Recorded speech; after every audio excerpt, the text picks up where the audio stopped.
أعوذ بالله من الشيطان الرجيم. بسم الله الرحمن الرحيم. الحمد لله رب العالمين. نحمده ونستعينه ونستغفره ونعوذ بالله من شرور أنفسنا ومن سيئات أعمالنا. من يهده الله فلا مضل له ومن يضلل فلا هادي له. أشهد أن لا إله إلا الله وحده لا شريك له وأشهد أن محمدا عبده ورسوله. سبحانك لا علم لنا إلا ما علمتنا إنك أنت العليم الحكيم. اللهم علمنا ما ينفعنا وانفعنا بما علمتنا وزدنا علما. Rabbi yassir wa la tu'assir, Rabbi tammi bil khair, amma ba'du.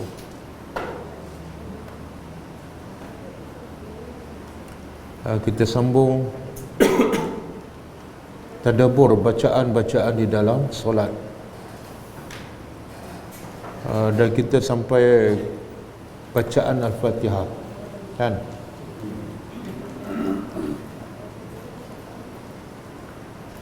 Jadi bacaan yang paling utama adalah Al-Fatihah.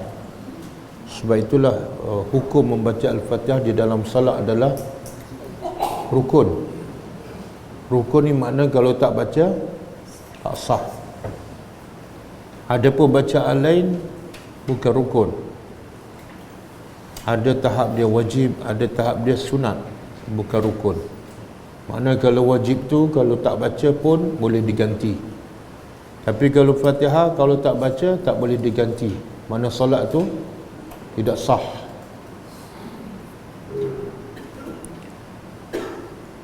Dan juga surah Fatihah ni kenapa dipilih sebagai surah yang wajib dibaca dalam setiap kali solat fardu dan juga solat sunat? Kerana ia adalah surah yang teragung, surah yang terbesar di dalam Al-Quran. Dan dia adalah As-Sab'ul Masani. Ya Allah kata 7 ayat. Pernah dengar tak perkataan As-Sab'ul Masani? Pernah? Ha? 15 apa dia? 15 ayat 87. Surah 15 ayat 87. Cuba tengok.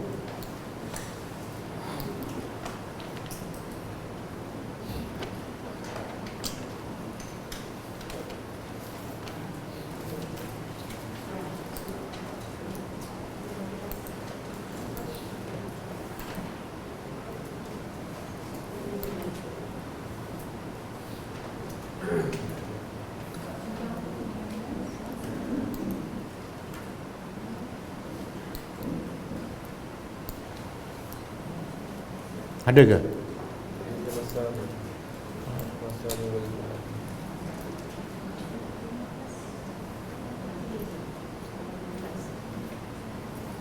Surah Al-Hijr kan? A'udzubillahi minasyaitonir rajim. Wa laqad atainaka sab'an minal masani wal Qur'anal azim. Dan pasti sesungguhnya kami telah memberi kepada engkau sab'an minal masani, 7 minal masani. Apa makna masani? Yang berulang-ulang. Maksudnya berulang di mana ni? Ketika dalam solat. Maknanya kalau kita solat fardu, kita akan ulang 17 kali sehari.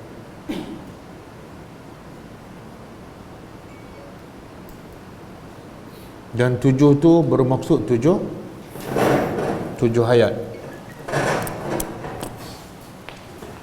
Cuma ulama berbeza pendapat. Ada mengatakan 7 ayat tu termasuk Fatihah kan? Jadi 1, 2, 3, 4, 5, 6, 7. Satu lagi pendapat mengatakan 7 ayat Bismillah tak termasuk. Jadi 1 bermula sini. 1, 2, 3, 4, 5. Jadi mana 7? Sampai sini. Sini 7. Ini pendapat yang kedua lah, iaitu bismillah tak termasuk dalam surah Al-Fatihah. Jadi ayat pertama bermula Alhamdulillah Rabbil Alamin. 1, 2, 3, 4, 5, 6, 7. Dia kata itu baru seimbang. 1, 2, 3, 4, 5 ayat pendek kan, tiba-tiba ayat yang ke-6 panjang. Jadi dia kata tak, sebenarnya ayat ni pun separuh ni, sampai sini ayat 6, lepas tu ayat yang baru nampak macam seimbang. Pendek sangat pun tak, panjang sangat pun tak. Okey, kita sampai kat mana? Ia kan nak budu kan? Yang ni dah. Dan setiap kali kita baca Fatihah dalam solat, Allah menjawab. Kan? Bila kita baca Alhamdulillah Rabbil Alamin, Allah jawab apa? Hamidani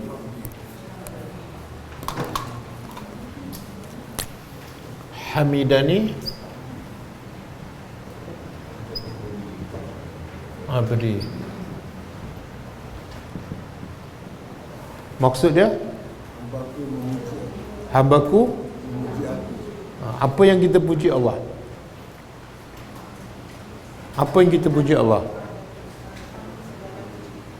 Inilah segala puji bagi, semua pujian hanyalah milik Allah. Tapi adakah semua yang baca Fatihah dalam salat Allah jawab? Tak. Allah akan jawab orang yang benar-benar memujinya. Dan pujian Allah yang paling utama ialah dari segi apa? Pujian Allah yang paling utama ialah dari segi ketaatan kita kepada Allah, bukan dari segi lisan. Ada orang mulut puji tapi dia tak taat pun pada Allah. Mulut sentiasa keluar Alhamdulillah, Subhanallah.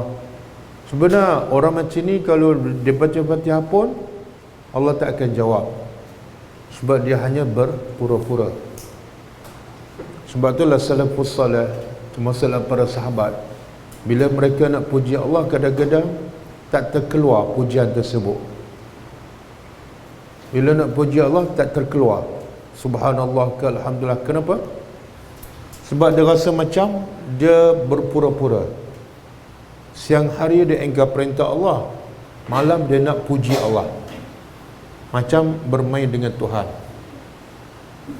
Dia kalau puji yang sebenar mesti lahir daripada hati, dan bukti dia betul-betul puji dan cinta pada Allah ialah yang pertama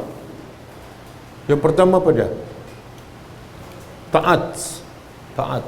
Kita sayang pada orang, kita taat dulu, lepas tu baru puji. Bukan puji melambung tapi tak taat. Kalau puji tak taat dia panggil apa tu? Puji tapi tak taat. Munafik kan? Ataupun bahasa lembut sikit, membodek lah. Membodek. Untuk apa membodek? Untuk membujur lalu melintang patah, untuk mendapat sesuatu. Okey, Hamidani Abdi, hambaku memujiku. Bila kita baca Ar-Rahmanur Rahim, Allah jawab apa?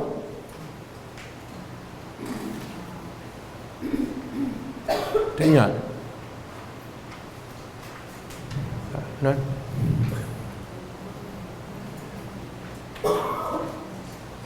Oh, tak perasan lah. Masa baca tak perasan Allah jawab apa.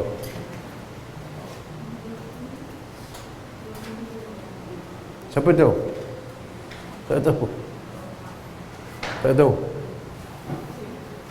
Asna alayya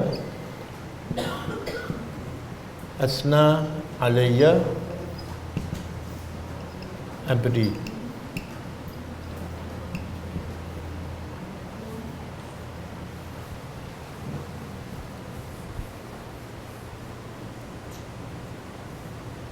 Jadi kalau hamidah, Allah memuji, hambaku memujiku. Kalau asna, dia ada dua maksud. Pertama, asna daripada as-sana, juga memuji. As-sana'u, memuji. ataupun memuja. Satu daripada as-sana, yang kedua daripada isnaini. Apa makna isnaini? Dua. Maksud apa tu? Puji kali kedua. Yang ni kali pertama, yang ni jadi asna alayya, hambaku mengulangi pujian padaku, mengulangi ataupun memujaku.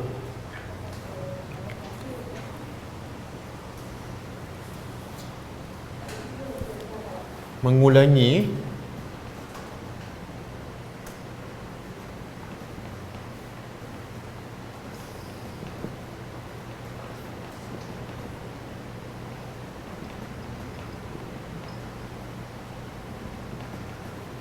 yang ni memuji.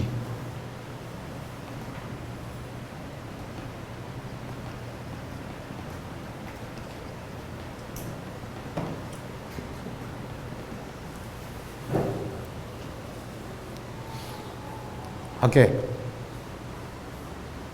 Yang ketiga, bila kita baca Maliki Yaumiddin,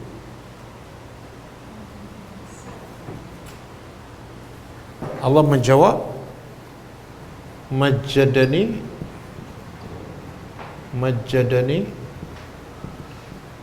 abdi.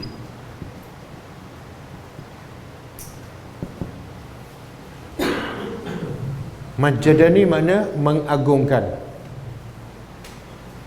hambaku mengagungkanku.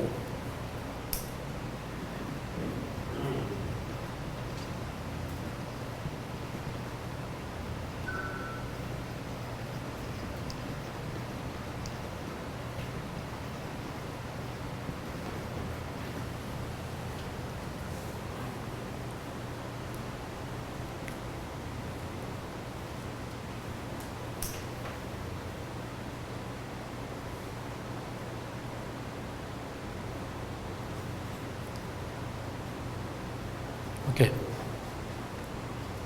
Kemudian bila kita baca Malik Yaumid, iyyaka na'budu wa iyyaka nasta'in, Allah jawab, haza baini wa baina abdi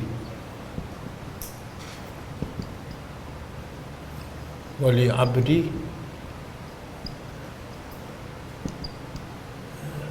ma sa'al.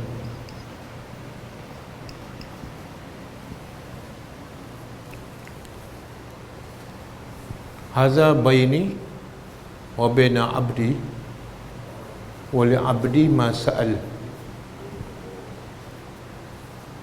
Apa maksud dia? Antara aku dan hamba-Ku. Haza ini baini wa baina abdi,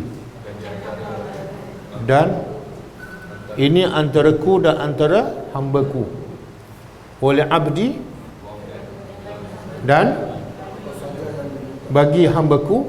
Allah kata bagi hambaku mas'al, apa saja yang dia minta. Sebab lepas ni kita akan minta pada Allah. Jadi Allah berjanji sebelum kita minta, lepas ni hamba-Ku minta apa saja, aku akan bagi.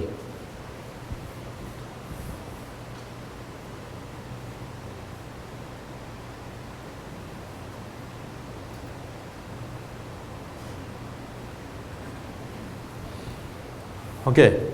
Sebab tu dalam hadis kursi Allah kata apa? Qassamtu as-salah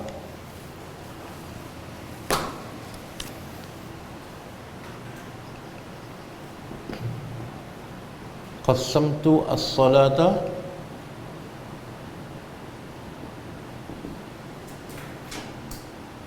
baini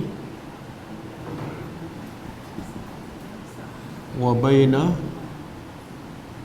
abdi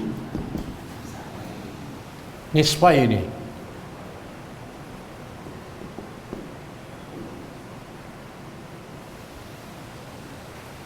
Cuba tengok maksud. Qasam tu aku membahagikan. Qasam tu aku membahagikan. As-salat, salat di sini maksudnya Fatihah, bukan solat. Aku membahagikan Fatihah ni. Kenapa Allah gunakan kata solat, sedangkan maksudnya ialah Fatihah? Sebab Fatihah tu terlalu penting. Kalau tak baca macam tak solat. Jadi seolah Fatihah tu adalah solat. Okey, aku membahagikan solat di antara baini, antara aku, wa baina abdi, dan antara hambaku, nisfaini. Nisfaini makna dua bahagian. Kalau nisfu, separuh. Nisfu Sya'ban kan. Jadi aku bagi Fatihah antara aku dan hambaku dua bahagian. Apa maksud dua bahagian? Satu bahagian untuk hambaku, satu bahagian untuk aku. Okey. Jadi Fatihah ada berapa ayat semua? 7 kan? Kalau bagi 2 berapa ayat? Kalau bagi 2 tak boleh satu ayat tak boleh bagi 2. Apa dah? Tak, kalau nak seimbang 3-3. Sebab tu pendapat paling kuat surah Fatihah bermula daripada Alhamdulillahirabbil alamin.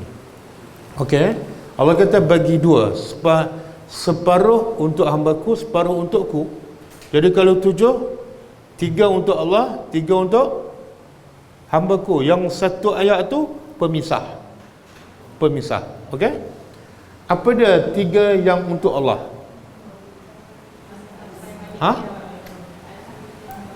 Ni 1, 2, 3. Ini untuk lillah, untuk Allah. Betul kan? Kita puji Allah, jadi mana untuk Allah lah. Okey, yang untuk kita pula apa dia?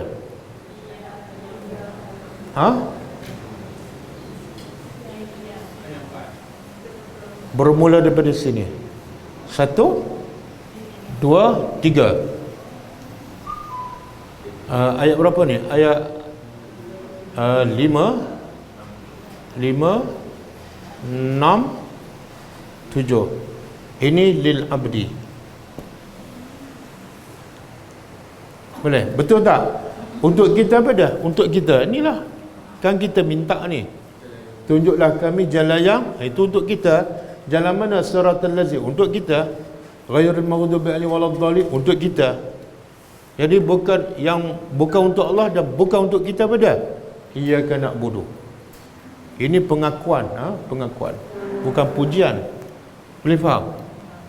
Jadi Allah kata kami bagi 2. 3 untuk aku, 3 untuk. Jadi yang ni pemisah. Okey. Boleh Jadi kita sampai ayat iyyaka na'budu wa iyyaka nasta'in. Hanya kepada engkau. Dia sebab bila kita baca, kita kena faham maksud dia. Masa baca tu setiap ayat kita kena hayati maksud dia. Barulah Allah jawab. Dan yang lebih penting apa dah? Perbuatan kita di luar salat adalah memuji Allah dalam bentuk ketaatan. Dalam bentuk ketaatan. Okey. Jadi iyyaka na'budu wa iyyaka nasta'in, yang kat tengah-tengah ni,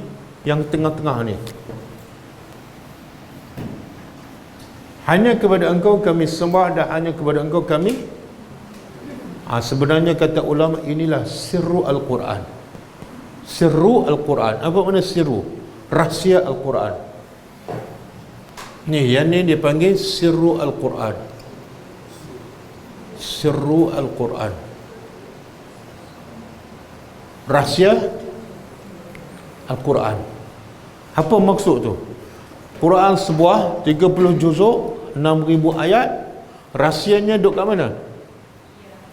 Iyyaka na'budu wa iyyaka nasta'in. Apa maksud dia? Ha? Maknanya sebenar mesej Al-Quran 30 juzuk tu hanya nak bagi tahu kita hanya wajib sembah Allah sahaja. Itulah mesej utama dia. Bahkan semua para rasul, semua para nabi diutuskan untuk mengajak umat dia menyembah Tuhan yang satu. Jadi semua ayat Quran berlega sekitar iyyaka na'budu wa iyyaka nasta'in. Ini sama dengan ayat apa? Wa ma khalaqtul jinna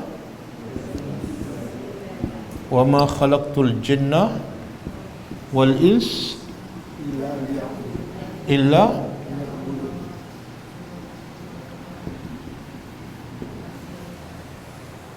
Cuba terjemah. Aku tidak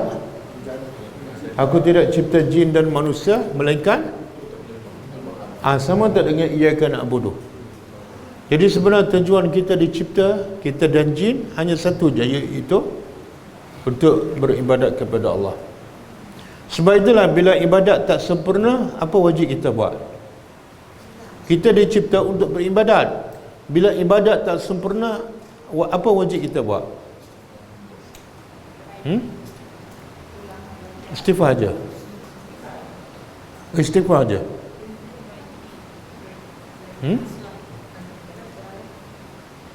Contohlah kalau kita pergi sekolah, tujuannya untuk apa? Belajar, tapi tak boleh belajar ataupun cikgu tak pandai, apa wajib kita buat? Terus belajar ke pindah sekolah? Apa patut buat? Tak, itu je cikgu ada. Tukar sekolah lah. Sebab tujuan nak belajar. Tapi pergi situ tak pandai. Sebab apa cikgu tak pandai ataupun silibus tak betul? Wajib kita buat sesuatu sebab tujuan tak tercapai. Boleh faham? Kita makan, tujuan nak makan, tujuan makan nak kenyang. Tapi bila makan tak kenyang, kena buat sesuatu. Jangan biarkan. Ini tak kenyang, makan lagi. Tak kenyang, makan lagi. Betul tak? Yang tu semua manusia pandai. Tak payah ajar. Tapi tujuan manusia dicipta untuk beribadat. Bila ibadat dia tak betul, tak khusyuk, tak memberi kesan, apa dia buat? Dia maintain je. Maknanya sebenarnya dia tak tahu apa tujuan dia ciptakan. Dan sebab itulah kita tahu tak kenapa Allah perintah, bahkan Allah wajibkan Nabi dan sahabat berhijrah daripada Mekah ke Madinah. Apa sebab? Adakah sebab Nabi dan sahabat tak cukup rezeki di Mekah? Adakah mereka kesempitan rezeki? Bukan. Apa sebab? Apa dia? Siapa tahu apa sebab? Sehingga Allah bagi amaran, siapa tak berhijrah, bagi mereka neraka Jahannam. Bukan amaran penjara ni, neraka Jahannam siapa yang tak berhijrah. Jadi apa sebab Nabi wajib berhijrah daripada Mekah ke Madinah? Apa sebab?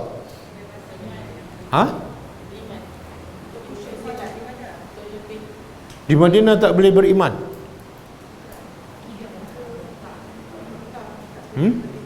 Kuat-kuat sikit. Tambah ilmu. Tapi Quran turun tak kat Mekah? Boleh je tambah ilmu kat Mekah. Keselamatan? Mana di Mekah tak selamat?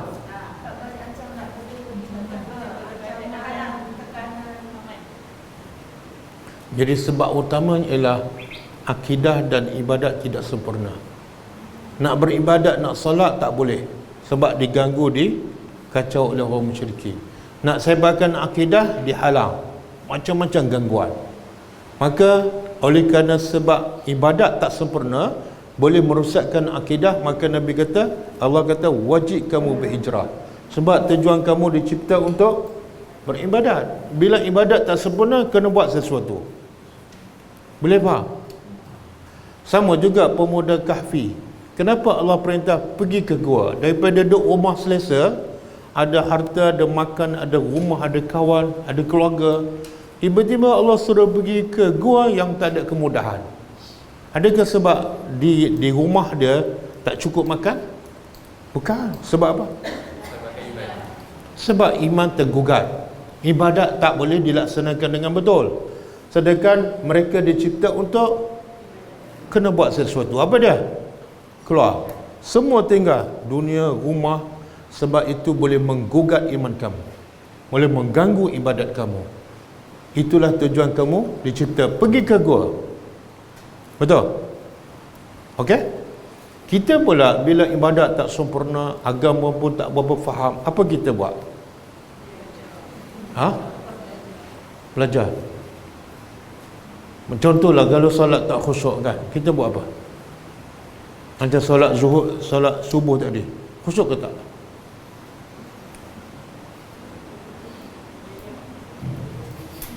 Dia kalau tak tahu khusyuk ke tak, bahaya tu. Dia macam dia makan, tak tahu kenyang ke tak. Awak kenyang tak makan, siapa tak tahu ustaz? Bahaya tak penyakit tu? Bahaya tu.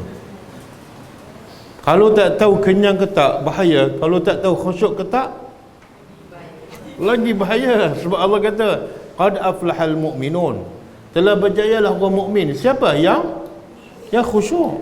Kalau kamu tak tahu, mana kamu boleh tentu syurga ataupun neraka. Jadi khusyuk ke tak solat subuh tadi?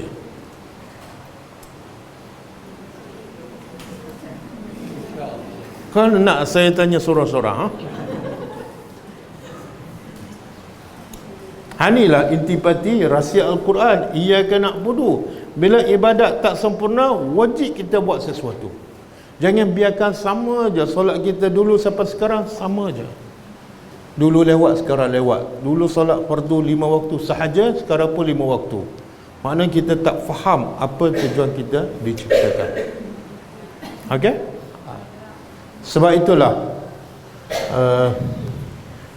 di sini iyyaka na'budu mengelakkan apa ni? Hanya kepada engkau kami sembah. Mengelakkan apa?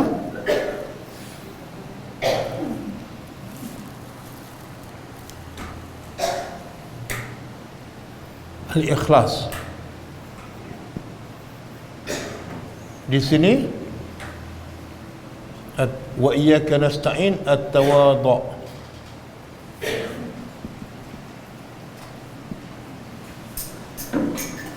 Ikhlas lawan apa? Riya. Ar-riya. Tawadhu lawan apa? Apa dia? Al-kibru. Sombong. Jadi maksud iyyaka na'budu, Allah nak apa? Kita betul-betul beribadat hanya kepada Dia. Makna apa? Tak ada sikit pun kerana orang, kerana kebetulan sihat, kerana bulan Ramadan, kerana duduk kat Mekah kan, kerana duduk di masjid baru beribadat, tak ada. Mana iyyaka na'budu sepatutnya menafikan riya. Sebab ayat hanya kepada engkau. Dan hanya kepada engkau kami minta tolong. Menunjukkan apa? Kita sentiasa tawadhu. Apa makna tawadhu? Ialah bila kita sentiasa mohon pada Allah, makna kita sentiasa merendah diri. Aku ni memang lemah, aku perlukan pertolongan engkau. Dan kalau kita tak mahu pertolongan pada Allah, kita ada sifat sombong kan? Solat macam tu je, tak ada perubahan. Kemudian tak nak belajar, tak nak berdoa pada Allah, dia ada sifat sombong. Jadi dua ni, satu menafikan riya, yang kedua menafikan sombong. Okey. Kemudian timbul soalan, macam mana kita nak minta pertolongan Allah?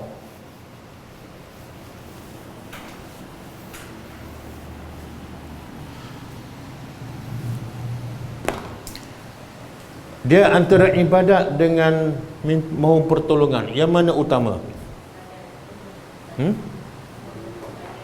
Apa dia? Ibadat kan? Okey.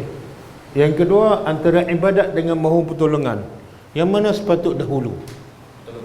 Ha? Bukan ibadat dulu baru mohon pertolongan.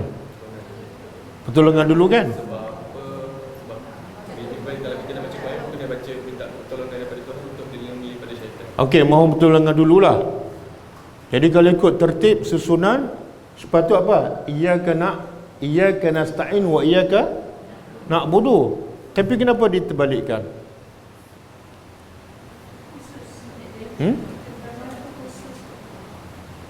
Makan dan kenyang ataupun kenyang dan makan?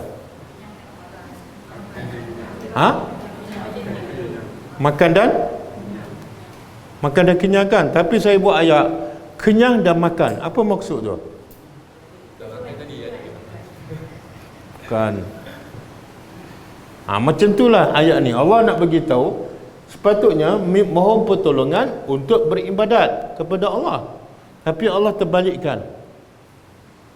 Yang ni sepatut didahulukan, Allah kemudiankan.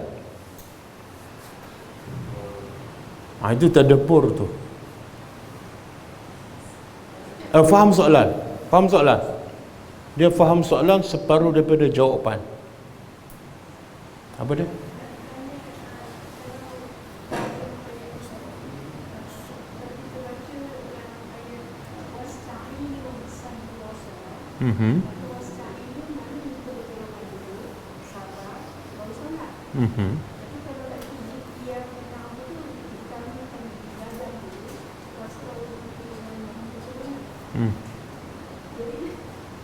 Jadi soalannya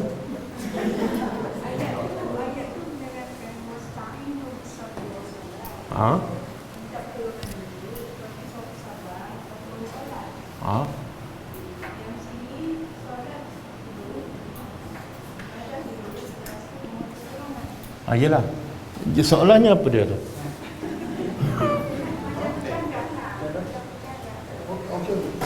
Ya ayyuhallazina amanu ista'inu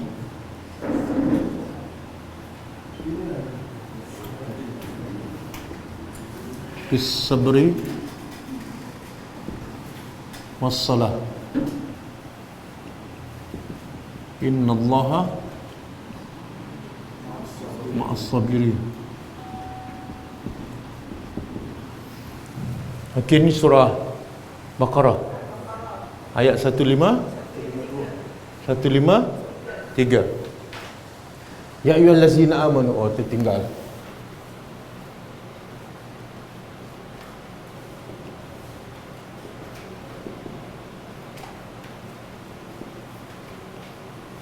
Okey, cuba terjemah. Wahai orang-orang, ista'inu, mintalah pertolongan dengan sabar dan salat. Jadi minta tolong dulu kan, baru salat kan? Betul kan? Ayat ni ikut tertib, ikut susunan. Tapi ayat ni tak ikut susunan. Faham? Jadi yang ni ikut susunan, yang ni tak ikut susunan. Yang saya tanya, yang ni lah. Yang ni saya tak tanya pun.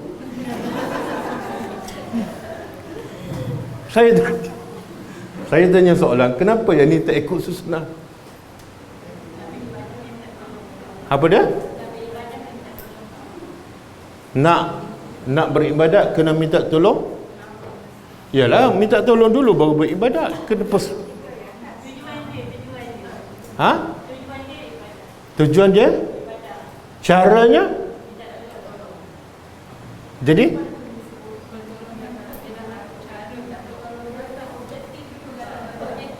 Apa dia? Kenapa sebut objektif dulu? Kalau ikut susunan, cara dulu. Sebab tu goal dia. Kita minta pertolongan sebenarnya goal dia.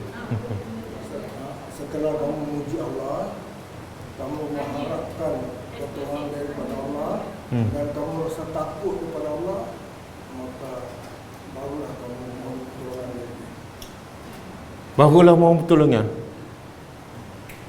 Dia tak salah tapi tak menjawab soalan.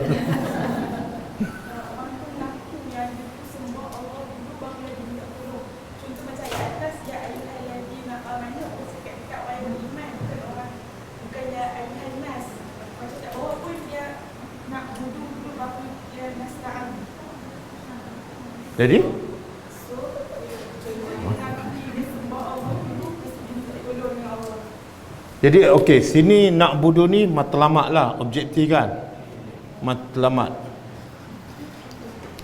Nasta'in dipanggil cara ataupun wasilah. Sepatutnya wasilah dulu kan, dari segi apa ni, pelaksanaan, wasilah dululah baru ni. Tapi Allah nak tak dah dekat jawapan tu. Allah nak beritahu, Allah sebut matlamat dulu supaya apa? Supaya kita tidak tersasar. Minta tolong apa saja, yang paling penting minta tolong untuk tujuan kamu diciptakan. Jangan lupa bila minta tolong, fokus pada minta tolong untuk beribadat pada Allah. Sebab aku cipta kamu untuk kalau Allah sebut wasilah ni, mungkin dia tersasar. Dia minta tolong untuk cari rezeki, minta tolong untuk sihat tubuh badan. Tapi dia jarang ataupun tak pernah minta tolong untuk sempurnakan ibadat dia. Betul tak? Banyak tak kita minta tolong, tapi untuk apa? Untuk rezeki lah. Kadang kita minta tolong anak nak masuk universiti, lepas tu minta tolong untuk anak dapat kerja, lepas tu minta tolong untuk anak naik pangkat. Betul? Jarang ataupun tak pernah mak bapak minta tolong supaya ibadat anak sempurna. Betul? Betul kan? Sebab apa tu? Sebab manusia dah tak fokus pada matlamat. Maka Allah sebut matlamat. Boleh faham? Sebab tu Nabi berhijrah sebab bukan rezeki, sebab ibadat. Jadi sebenar Nabi berhijrah tu sebenar proses apa dia panggil tu? Proses apa tu? Proses ni nasta'in. Minta tolong untuk apa? Supaya ibadat Nabi, akidah Nabi, dakwah Nabi sempurna. Maka wasilahnya apa? Berhijrah. Boleh faham? Jadi Allah sebut matlamat ni sebab ramai manusia lupa pada matlamat dia diciptakan. Dalam kepala dia rezeki, bila sempit dia tambah, bila tak cukup dia OT kan, bila habis kontrak dia sambung. Sebab apa? Matlamatnya nak makan, nak selesa. Tapi matlamat nak solat khusyuk, nak dekat dengan Allah, jarang orang berfikir. Bila dia tak fikir sini, dia cari tak pertolongan untuk ibadat? Tak ada. Boleh faham? Ini sama dengan ayat apa ni?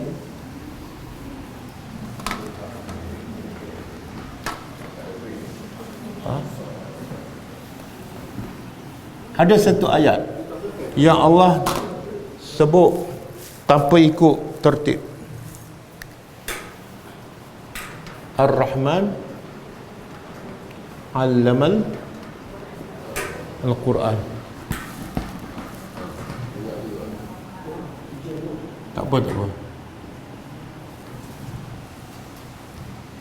'Allamal Quran, kemudian khalaqal 'allamahu bayan.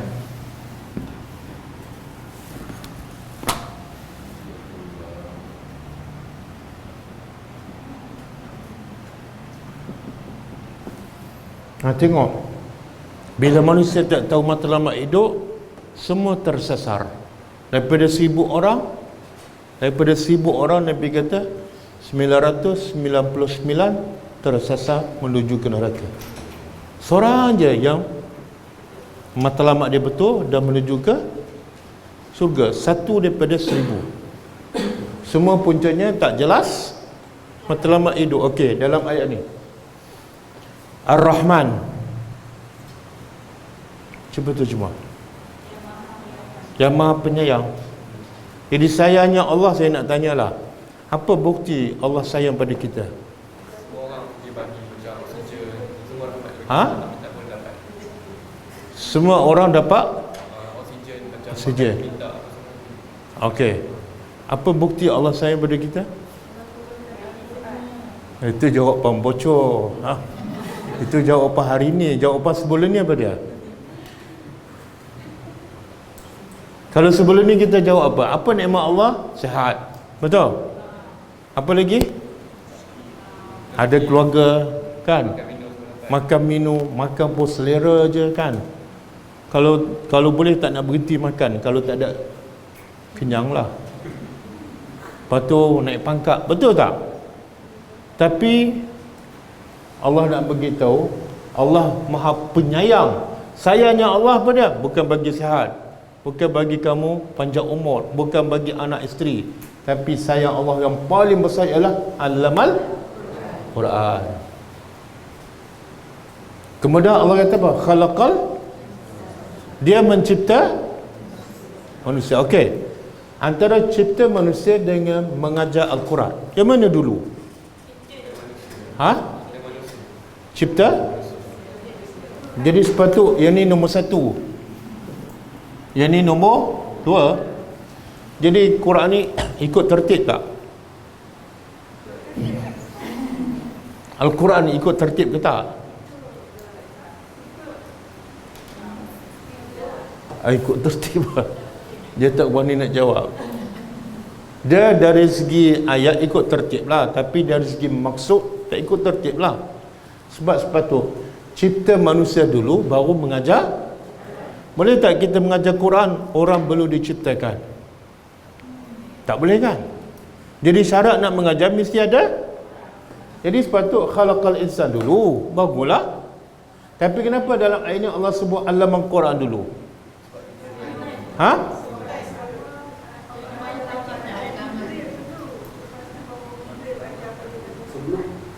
Macam mana?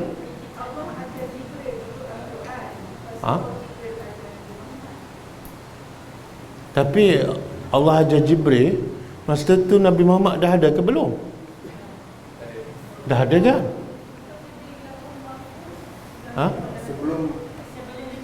Sebelum manusia diciptakan, ilmu sudah ada di Lauh Mahfuz. Ilmu ada, tapi ada tak proses pengajaran? Proses pengajaran ada tak? Belum. Sebab apa? Sebab manusia tak ada. Faham tak? Tak ada. Quran ada di Lauh Mahfuz, tapi adakah Quran yang di Lauh Mahfuz diajar? Tak adalah, sebab diajar pada siapa? Manusia belum. Jadi Allah sebut matlamat dahulu. Sebelum aku nak cipta manusia, aku nak beritahu matlamat aku cipta manusia tadi untuk beribadat, kan? Sekarang untuk belajar. Apa kaitan? Aku cipta manusia untuk beribadat, aku cipta manusia supaya manusia belajar Al-Quran. Apa kaitan dia? Subhanallah. Kamu tak mungkin ibadat dengan betul kecuali kamu faham Al-Quran satu persatu. Boleh faham? Tujuan cipta untuk beribadat, cara beribadat Quran. Tapi ramai tak manusia bila nak solat dia belajar daripada Al-Quran satu persatu? Tak. Sebab apa? Dia kalau nak dunia, dia belajar satu persatu tak? Kalau nak dunia, ikut cara yang betul, kan? Nak dunia, dia belajar satu persatu. Daripada membaca 3M, kan? Membaca, mengira, menulis. Kemudian mula daripada tadika, lepas sekolah rendah, lepas ikut tertib susunan. Sebab apa? Matlamatnya jelas. Matlamatnya jelas. Tapi bila nak belajar solat, dia start tak daripada Quran? Tak. Akhirnya solat dia tak khusyuk, solat dia tak betul, solat dia tak memberi apa-apa kesan. Sebab cara nak beribadat tak ikut Al-Quran. Betul, kan? Jadi sekarang kita belajar Quran. Ni, belajar Quran tadabburi bila? Waktu umur berapa? Belajar Quran untuk beribadat lebih sempurna. Waktu umur berapa? 50. Belajar untuk dapat dunia waktu umur berapa? Nampak tak? Dah lari jauh tu. Lari jauh, kan? Silap siapa? Yang pasti bukan salah silap siapa ni? Tujuan dicipta untuk beribadat. Cara beribadat kena belajar Quran. Tapi dia belajar Quran bila dah tua. Tujuan dicipta bukan nak cari dunia, bukan nak cari rezeki, tapi dia start belajar dunia dan cari rezeki daripada kecil. Terbalik tak?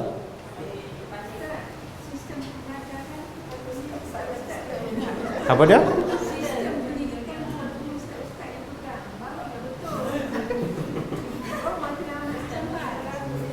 Jadi sekarang dia salahkan siapa? Sistem. Sebab itulah sebab tu saya nak beritahu, masyarakat jahilah di zaman Nabi mana lebih teruk dengan masyarakat jahilah di zaman kita. Masyarakat kita lah. Bila kita comparekan antara masyarakat jahilah zaman Nabi dengan masyarakat Islam kita di zaman kita, mana lebih teruk? Kita?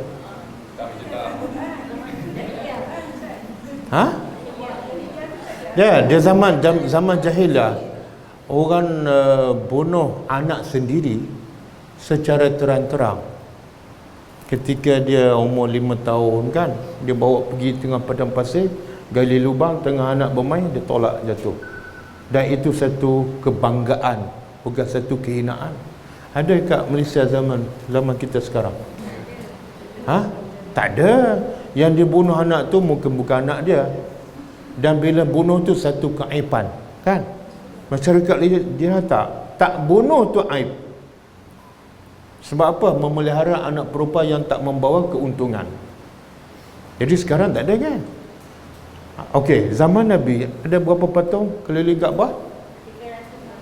360 patung. Di mana tu? Keliling Kaabah ke di kuil? Okey, zaman kita ada 360 patung kat Batu Cave. Tak ada. Batu Cave tak ada, di masjid lagi tak ada. Jadi mana lebih teruk? Mana lebih teruk? Zaman jahiliah lah, zaman Nabi lah.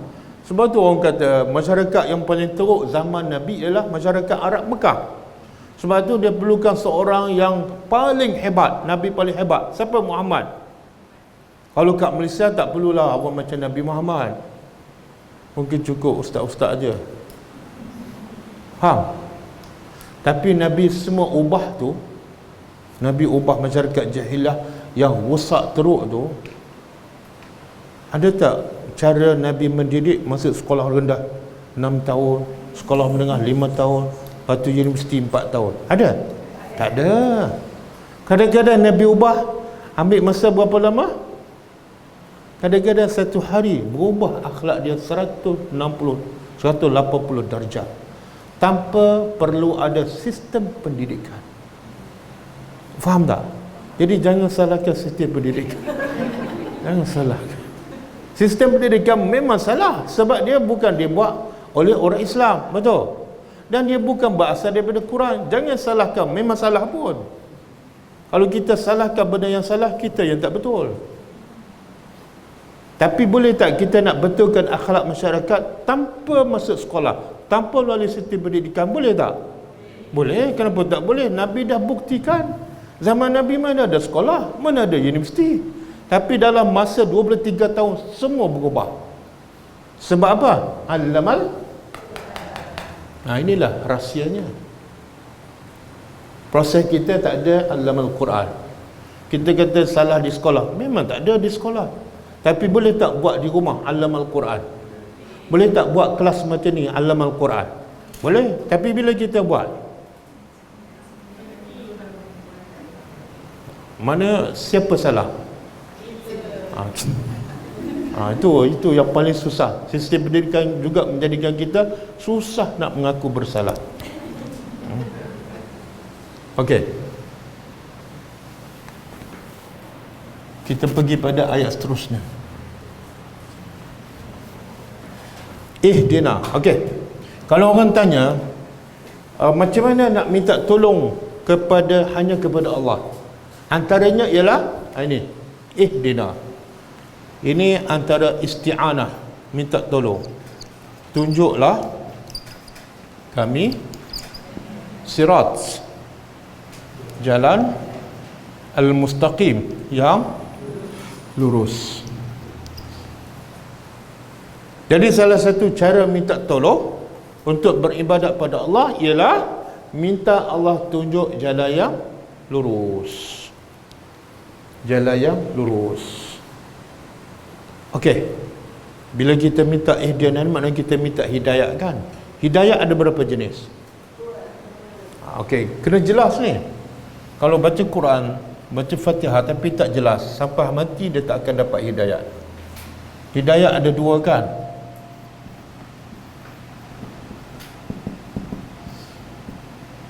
Ada dua. Satu, hidayah ilmu ataupun irsyad. Yang kedua, hidayah amal ataupun taufik.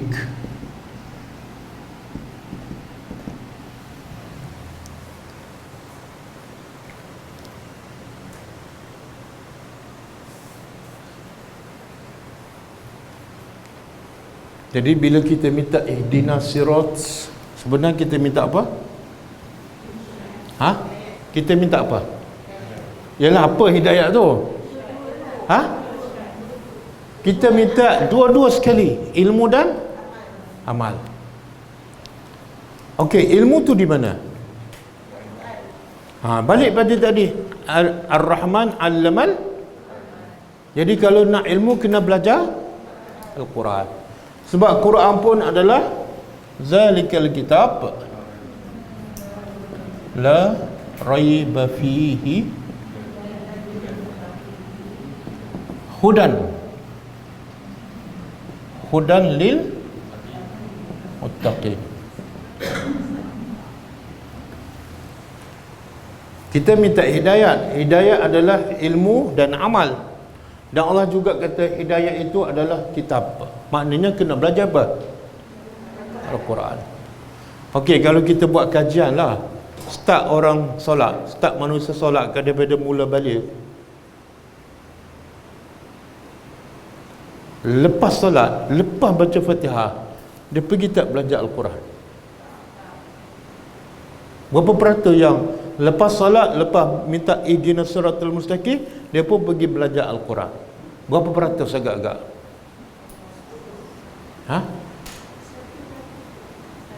Satu? Kenapa tak berlaku?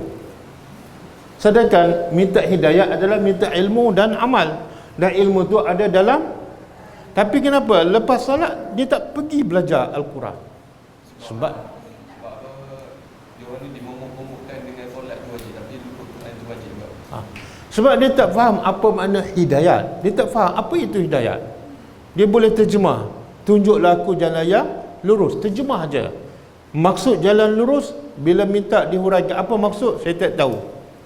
Rupa-rupa jalan yang lurus ialah ilmu. Maknanya kena pergi belajar. Dan belajar pula di mana? Al-Quran. Lepas solat dia pergi belajar matematik, kan? Lepas solat dia pergi tuition sains. Betul tak solat dia? Taklah. Boleh faham? Ni betul. Sebab tu ulama kata kalau kita faham satu surah Fatihah, maka kefahaman kita pada Fatihah akan menjadikan kita orang mukmin yang hebat. Sebab Quran menunjuk satu persatu. Bila kita ikut arahan, kita akan menjadi generasi yang terbaik. Yang Allah kata apa? Aisyah kata apa pada Nabi? Kana khuluquhu, akhlak Nabi adalah sebiji dengan. Baca satu ayat, tengok akhlak Nabi, ya Allah sama. Tengok akhlak Nabi, tengok Quran, ya Allah sama. Sebab apa? Nabi faham bila minta hidayah mana kena belajar Quran. Nabi pun pergi belajar. Lepas tu akhirnya Quran tu adalah terbentuk dalam akhlak Nabi. Kita solat 50 tahun. Tengok baca Al-Quran, tengok maksud dia tak sama dengan akhlak orang yang solat. Boleh faham? Okey? Jadi sekarang apa makna hidayah yang kita minta 17 kali sehari dalam solat? Apa makna hidayah? Ilmu dan amal. Maknanya kalau lepas solat dia tak belajar juga Quran, memang dia tak faham apa dia baca. Sebab tu Allah larang tak? Allah larang tak bila kita tak faham jangan solat? Ada kan? Bila tak faham baca dalam solat jangan solat. Ada? Ada. Surah apa? Apa dah? Jangan kamu tadi solat dalam keadaan Surah apa? saya tak ingat. Tak ingat. Siapa yang ingat? Surah An-Nisa ayat 43 kan? Surah An-Nisa ayat 43. La taqrabus salah la taqrabus salata wa antum sukara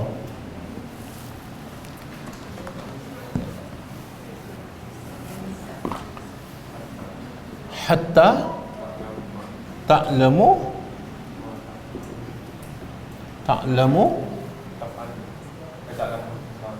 ma ta'lamu ma taquluna kan. An-Nisa 43.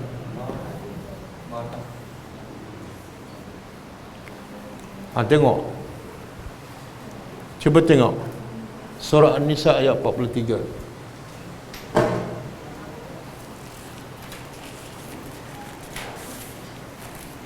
Cuba kita faham. Jadi semua yang tak faham Quran tu belum memahami matlamat hidupnya. Sekarang kita belajar untuk memahami matlamat hidup kita. Cuba baca terjemah. La taqrabu, jangan kamu mendekati solat.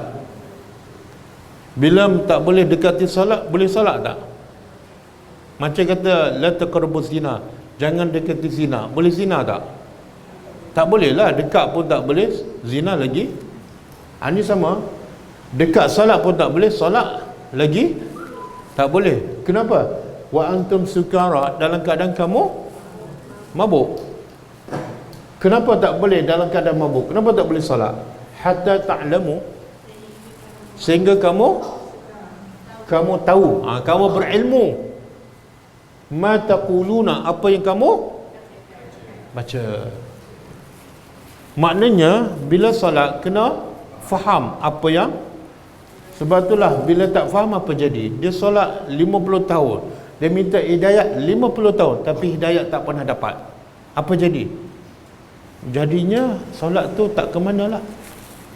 Solat tu tak mengubah akhlaknya, solat tu tak menghalangnya daripada kemungkaran. Sebab dia tak faham apa yang dia baca. Kalau dia faham, minta hidayat, terus pergi belajar Quran. Daripada situ dia akan ikut perintah Allah, dia akan meninggalkan larangan Allah. Boleh? Ni tapi jangan salah faham ni. Jangan salah faham. Start zuhur dia tak solat dah. Sebab apa? Allah kata jangan solat. Allah kata jangan solat sehingga faham. Saya belum faham. Jangan salah faham. Ayat ni turun bila ni? Masa arak belum diharamkan. Jadi sahabat minum arak, lepas tu solat, menyebabkan dia khayal, tak faham. Allah kata jangan solat. Maksud jangan solat tu bukan jangan solat, tak. Maksud dia pastikan kamu solat dalam keadaan kamu waras dan faham. Jadi wajib tak kita memahami setiap bacaan dalam solat? Hukumnya wajib. Kalau tak faham, hukumnya solat tapi tak faham, apa hukum dia?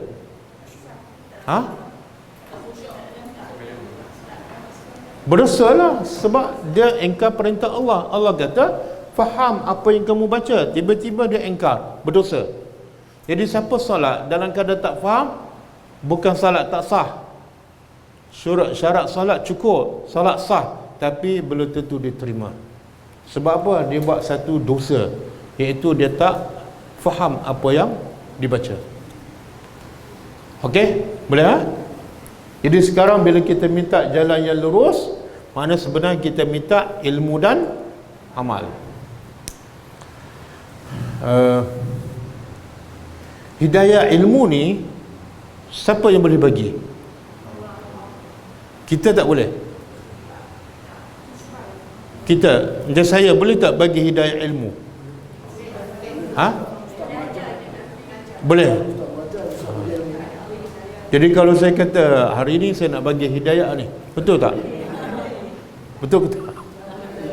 Betul lah. Tapi hidayah ilmu. Hai ustaz, ni nak macam nak jadi Tuhan je. Tak. Hidayah ada dua. Hidayah satu ilmu, yang kedua hidayah. Sebab tu ada ayat Al-Quran, satu ayat Allah kata pada Nabi apa? La tahdi, engkau tak boleh bagi hidayah. Satu ayat lagi Allah kata apa? Engkau pasti akan bagi hidayah. Nampak macam bercanggah. Dua-dua ayat Quran. Pernah jumpa ayat tu? Ha? Tak pernah jumpa? Tak pernah baca lah. Tak pernah khatam tak Quran? Mesti jumpa, cuma tak perasan. Cuba buka surah Al-Qasas ayat 56.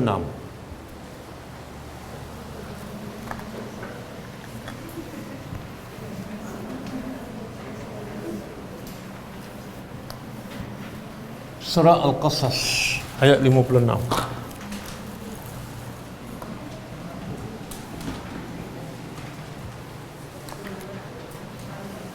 Surah ke berapa saya tak ingat. Surah 28 ayat 56. Muka surat 385.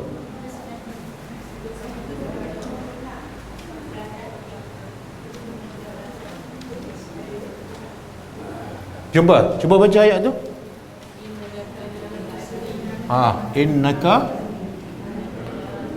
Innaka la tahdi man ahbabta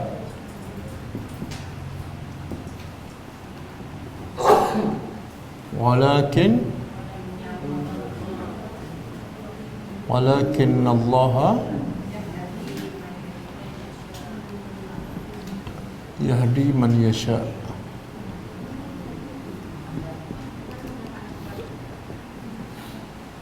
Ini surah apa? 28 56. Okey, satu lagi. Bukan surah Asy-Syura ayat 52. Surah Asy-Syura ayat 52.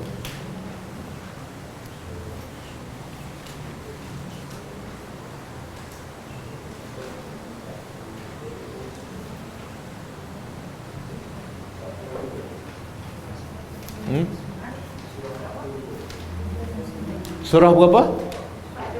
42. Muka surat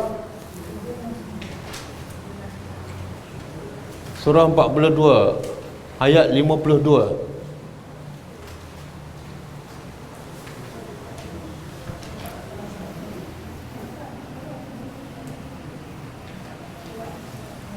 Jumpa ke? Ayat tu panjang, saya nak ambil ayat ni. Wa innaka latahdi. Ada? Wa innaka latahdi ila siratin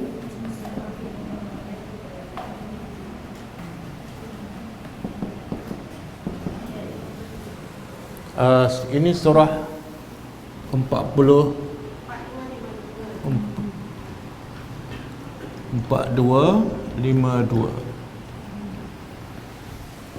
Okey, cuba tengok maksud dia. Cuba terjemah. Innaka, ini surah Al-Qasas. Sesungguhnya engkau la tahdi. Tak, ini surah Al-Qasas, jangan surah Asy-Syura. La mana engkau tidak boleh, bukan benar-benar.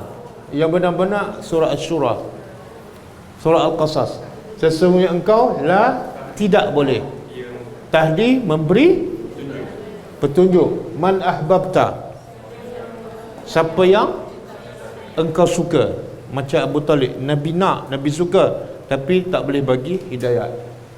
Habis siapa bagi hidayat? Walakin Allah, akan tetapi Allah yang memberi hidayat kepada siapa yang dia nak. Okey? Surah Asy-Syura pula Wa innaka, sesungguhnya engkau la tahdi. Bukan tidak. Dia kalau tidak lam alif la. Ini lam. Sesungguhnya. Penegasan. Sesungguhnya engkau pasti tahdi, memberi hidayat ila kepada siratal mustaqim. Jadi ayat atas Allah menafikan Nabi tak boleh bagi hidayat. Ayat bawah Allah menegaskan Nabi boleh bagi hidayat. Betul? Bercanggah ke tak? Bercanggah ke tak? Dan satu kata tak boleh, satu kata boleh. Bercanggah ke tak? Macam mana tak bercanggah? Okey, kalau orang tanya kita, macam mana ayat ni macam bercanggah, takkan Quran bercanggah? Macam mana nak jawab? Senang, boleh jawab. Di bawah yang berdua tu hidayah ilmu. Yang bawah ni Nabi boleh bagi hidayah ilmu. Yang atas hidayah taufik. Contoh macam mana hidayah taufik? Kalau ada ilmu tak beramal,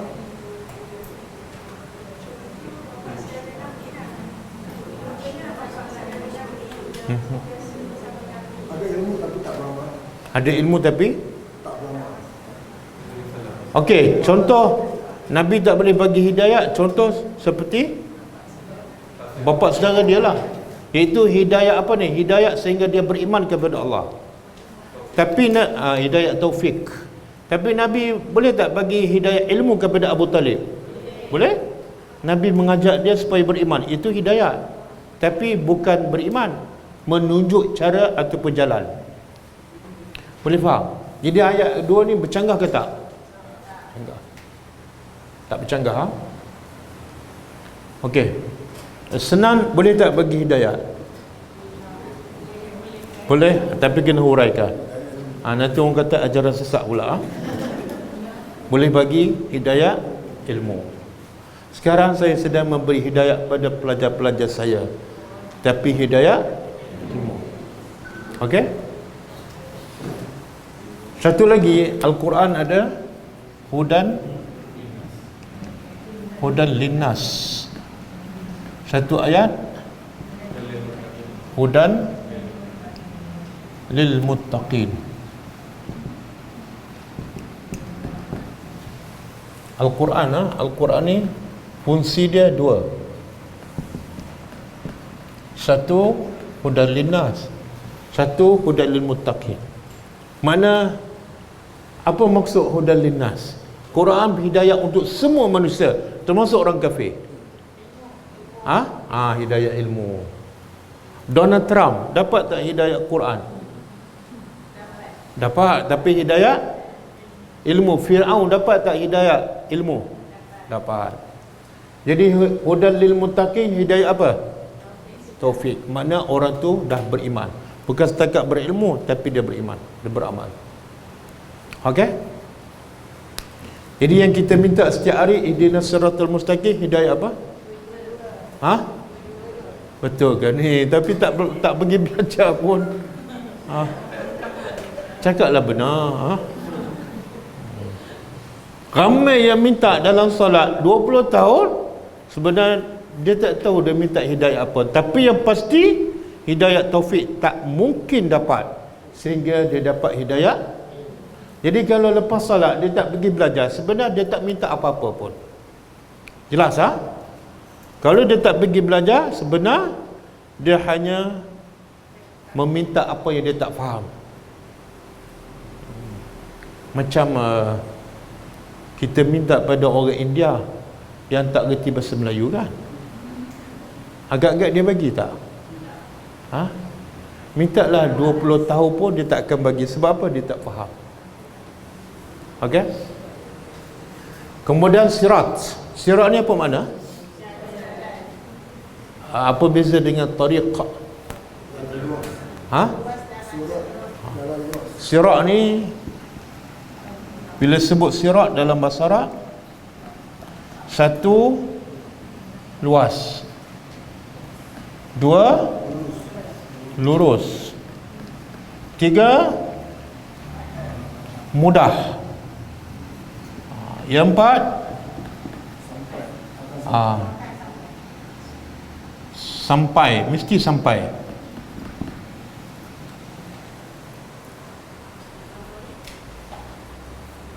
Jadi bila sebut sirat, dia mesti ada 4 ni. Tarik mungkin luas, mungkin sempit. Kadang-kadang lorong dipanggil tarik juga. Kadang-kadang jalan lebuh raya dipanggil tarik juga. Tapi bila sebut sirat, mesti luas, sempit tak. Maknanya Allah nak begitu apa tu? Apa dia? Siratul mustaqim tu apa dia? Yalah, jalan yang benar tu apa dia? Islam lah. Maksud apa? Bila kita belajar agama dan kita amalkan, kita akan rasa lapang je, lega je. Ditimpa musibah pun kita rasa, ya Allah, lapangnya. Macam orang duduk di jalan yang besar dan luas. Sebab apa? Dia nampak di sebalik musibah tu ada hikmah. Dia boleh senyum. Apa dia? Yalah, macam siapa ni? Nabi Yunus kan. Dia duduk dalam perut ikan, gelap pula. Tapi siratul mustaqim, sirat yang sempit. Nabi Yunus duduk dalam perut ikan, gelap dalam laut pula. Siratul mustaqim ke ataupun betul-betul gelap? Tak. Dia siratul mustaqim walaupun perut ikan, walaupun gelap. Sebab apa? Dia masih kenal Tuhan, dia masih boleh berzikir. Kita duduk dalam rumah besar tapi tak berzikir hari itu. Siratul mustaqim ke perut ikan?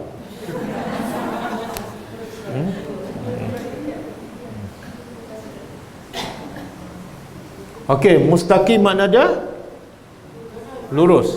Bila lurus, apa sifatnya? Mesti sampai. Yang kedua, satu lagi, mesti cepat. Dia antara jalan bengkok dengan lurus, mana cepat sampai? Lurus lah. Jadi bila sebut mustaqim mesti ada dua. Satu, mesti sampai. Yang kedua, cepat sampai.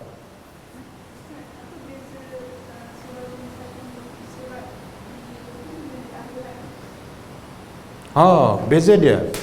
Di beza dia, ulama kata siapa yang diberi sirat mustaqim kat dunia, maka di akhirat besok dia akan dapat sirat yang iaitu mudah dan cepat lalu.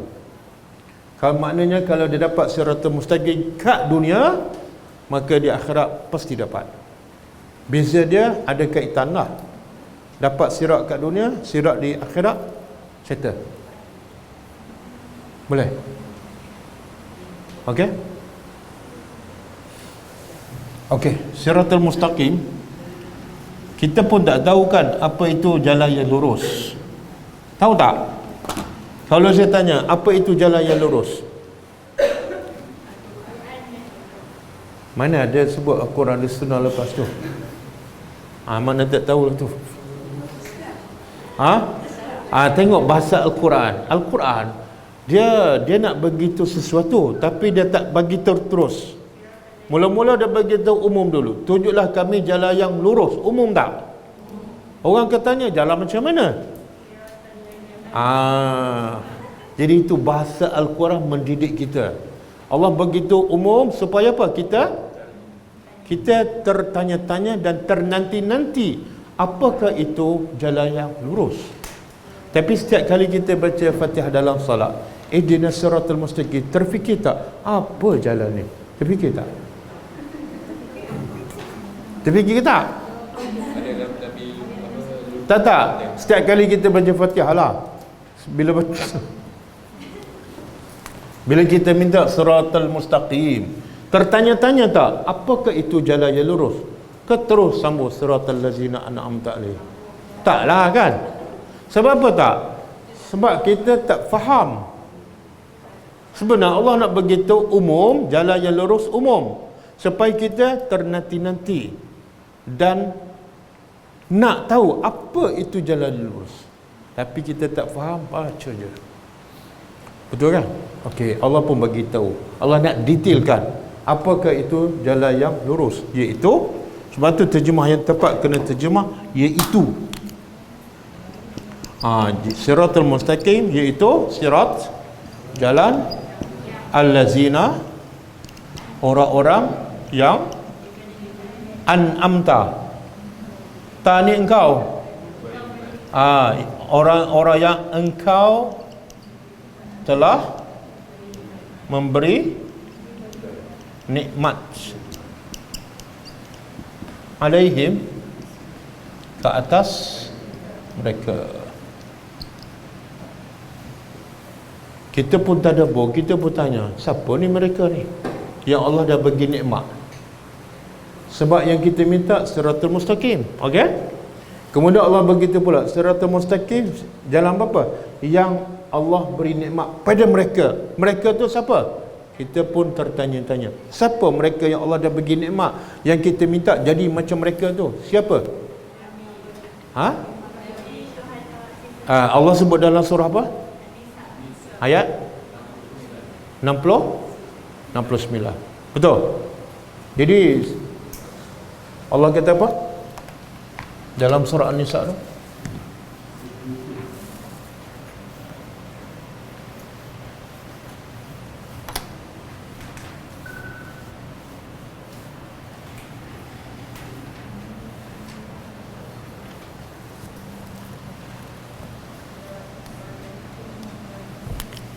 man yuti'illah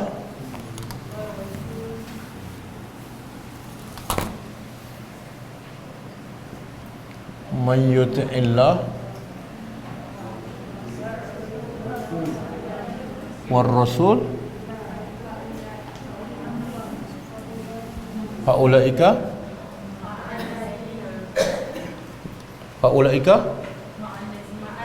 ma'al ladzina an'ama Allahu alaihim. Satu minan nabiyyin. Yang kedua was-siddiqin wasyuhada was-salihin.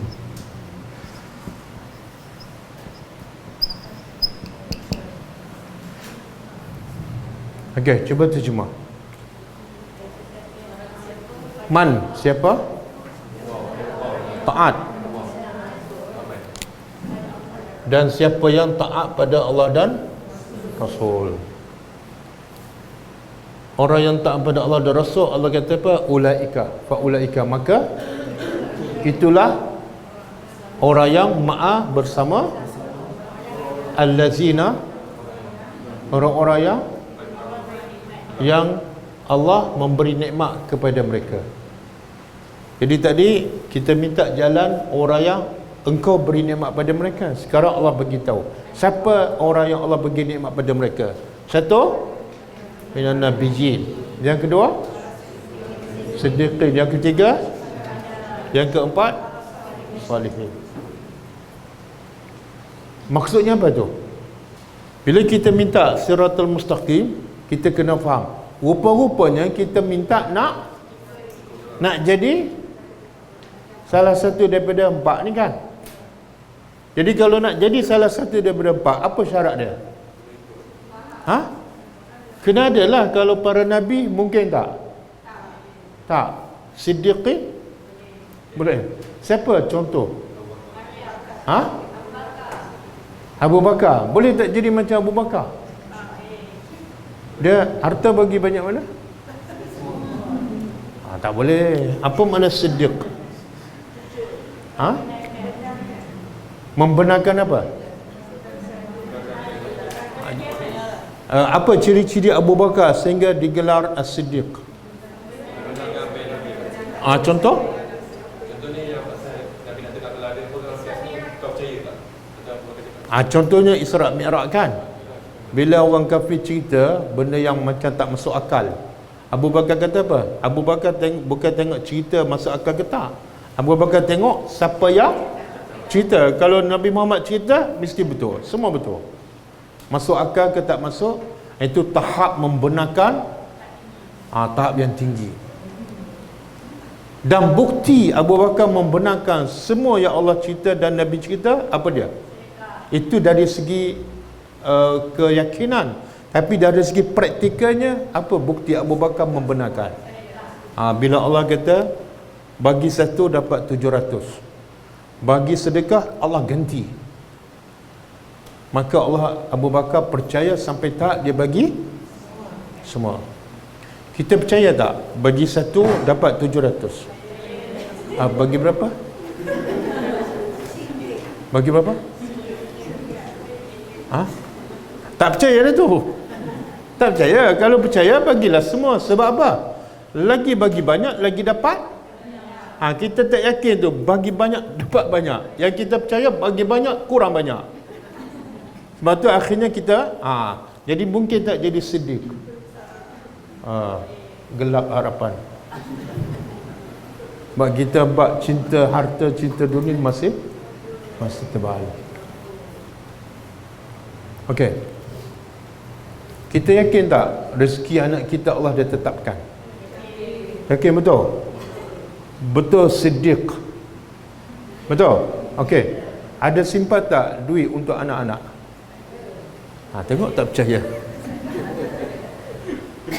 Tadi kata yakin Allah dah tetap rezeki anak kita, tapi kita simpan tak untuk anak? Untuk dia belajar, rezeki dia lah. Saya nak tanya, bila Allah tetap rezeki anak kita, adakah dia tetap untuk makan saja, untuk belajar tak? Apa dah? Bila Allah tetap rezeki anak kita, Allah tetap semua tak? Makan, minum dia, belajar, nikah, kahwin, betul tak? Tapi kenapa simpan juga untuk anak?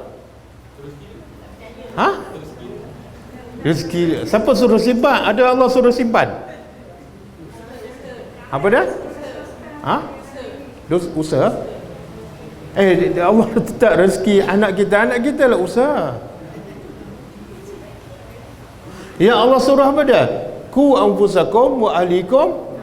Ya Allah suruh jaga anak isteri kamu daripada neraka, bukan simpan duit. Ya Allah suruh kita tak buat. Anak kita tak ajar solat, anak kita tak ajar tadabbur, sedangkan itu boleh selamatkan mereka daripada neraka. Yang kita buat simpan duit. Allah kata jaga anak daripada neraka, tak apa nak simpan duit dulu. Jadi ada tak siddiq? Betul. Jadi siapa simpan duit untuk anak, dia ada tahap siddiq itu terlalu nipis. Senang. Ada simpan duit untuk anak. Tak nak mengaku dah. Kalau simpan memang gelap masa depan, tak boleh simpan. Usaha apa? Belanja tinggi. Perbelanjaan masa kini, jadi satu usaha dan ikhtiar, satu tabungan untuk anak. Okey, kita simpan duit sebagai usaha, tabungan untuk anak kan? Untuk apa? Masa dia kat dunia. Masa depan perbelanjaan. Sebenarnya cara kita berfikir pun salah. Kita fokus nak jaga masa depan anak kita kat dunia yang 50 tahun, 60 tahun. Tapi sebenarnya anak kita nak hidup kekal abadi di akhirat. Yang tu Allah suruh jaga, yang tu kita tak jaga. Betul? Sebab tu akhirnya anak kita bila besar senang. Duit dah ada, rumah dah ada, agama je tak ada. Akhirnya dia lara dengan duit yang kita tinggal. Rusak tak dia? Yang merusaknya siapa? Ibu bapa. Okey, boleh ke? Ada simpan duit untuk anak? Ada. Sebab saya tanya, saya tak simpan duit untuk anak. Saya tak simpan. Sebab kenapa saya nak simpan untuk anak? Rezeki dia Allah dah tetapkan. Yang Allah suruh saya pada jaga anak, didik anak, bagi pelajar agama. Yang tu saya takut bila saya tak buat. Pasal tak simpan duit, saya tak risau langsung. Sebab dulu mak-mak kita kan, mak ayah kita orang kampung, kerja susah, gaji tetap tak ada. Ada tak dia simpan untuk kita? Ada tak? Tapi berjaya tak kita? Berjaya. Mak bapak tak ada kerja tetap, KWSP pun tak ada, simpan untuk kita langsung tak ada. Tapi anak 10 semua berjaya masuk universiti. Tapi mak bapak sekarang simpan duit untuk anak, anak seorang merempit, ada seorang duit simpanan banyak. Okey? Jadi sedikit ni rasa susah lah. Okey, syuhada. Syuhada, apa makna syuhada? Ialah apa makna syahid? Syuhada jamak, syahid mufrad satu. Makna dia apa? Bila kita minta siratal ladzina an'am, kena faham inilah ni, orang ni yang kita minta ni. Kalau kita tak tahu apa makna syuhada, kita minta sia-sialah. Ya Allah, bagilah aku masuk universiti. Universiti mana? Aku tak tahu. Universiti kat mana nak belajar bidapat? Aku pun tak tahu. Mana Allah nak bagi? Mintalah aku jalan orang yang Allah bagi nikmat. Siapa orang tu? Aku tak tahu. Tak boleh. Jadi kena jelas apa makna syuhada.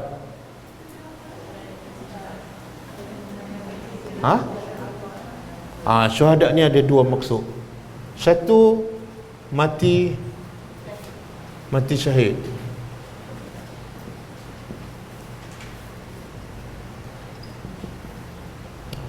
Mati syahid di mana ni? Dalam medan perang menentang orang kafir kerana Allah. Kalau menentang orang kafir sebab benci pada orang kafir, itu bukan syahid. Itu mungkin dia buat dosa. Jadi berperang dengan orang kafir untuk menegakkan agama Allah. Okey, syahid yang kedua, mati yalah, apa dia jalan Allah? Ini pun jalan Allah juga. Apa dia? Mati berdakwah di jalan Allah, bukan dakwah di jalan kepentingan diri. Okey, yang mati syahid ni ada harapan tak? Tak ada, sebab tak ada peperangan pun. Tak ada peperangan. Kalau nak ni kena pergi kat mana ni? Syria. Tak payah pergilah. Tak pergi ya.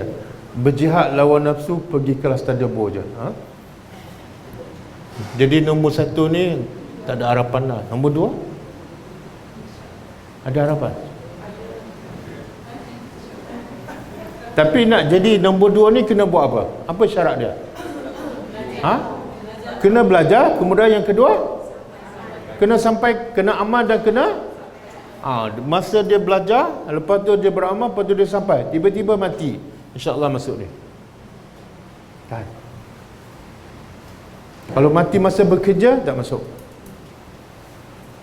Mati masa panjat gunung Kinabalu, lagi tak masuk. Dia kalau orang beriman mati apa ni? Mati yang Nabi kata, siapa mati kerana lemas, mati jatuh bangunan, mati terbakar, mati sakit perut, dia syahid. Tapi syarat dia orang beriman lah. Okey. Jadi nombor 3 ni kalau dapat pun yang ni, tapi susahlah ni. Sebab kena berilmu, kena belajar dan kena menyampaikan. Yang keempat, ada harapan, iaitu menjadi orang yang soleh. Okey, apa ciri-ciri orang soleh? Yang paling jelas, tanda orang soleh yang paling jelas. Orang pergi masjid? Belum. Orang yang datang kelas? Belum tentu. Orang yang salat malam? Belum tentu. Apa dia?